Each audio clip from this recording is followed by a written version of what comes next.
Friends, 122 days of war.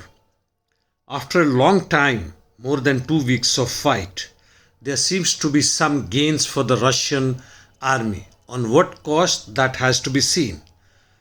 Gorskoye-Zolotoye cauldron has finally fallen, where more than 2,000 people were suspected, in which 1,800 Ukrainian soldiers, 120 Azov battalion soldiers, and 80 foreign mercenaries. In these zones, including that of Severodonetsk and south of Lysychansk, more than 800 Ukrainian soldiers have surrendered in last 2 to 3 days. Kiev, in its wisdom, has finally ordered withdrawal of its surviving army in Severodonetsk, and as far as Lysychansk is concerned, from the southern side, a dozen of settlements, important ones, have fallen to the Russians.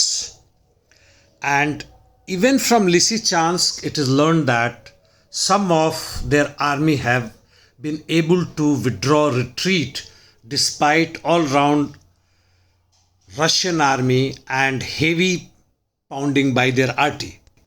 On other fronts, nothing much except that in Kharkiv, heavy shelling continues.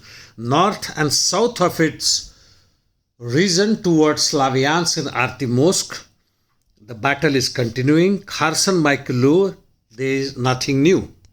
Before I end up, I have 2 points. Firstly, from the Kiev side, where it is boasting, along with its supporters and helpers, that is Western intelligence, media, etc., that the use of fallen Severodonetsk has been sufficient by the Ukrainian army, which depleted Russian army heavily, their morale and their ability to rebuild themselves because of Western sanction, wherein they cannot create their original army as well as weapon system.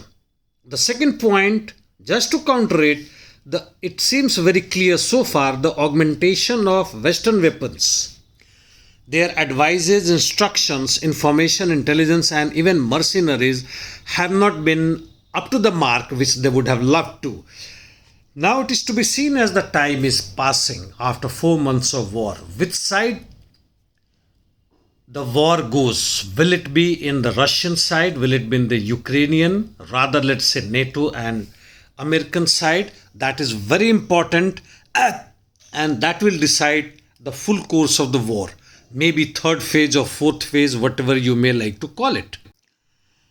Now the focus will shift towards the 2/5 of Donetsk region, which is still under the armed forces of Ukraine, and where the fight is going to be fierce unless some sudden changes take place.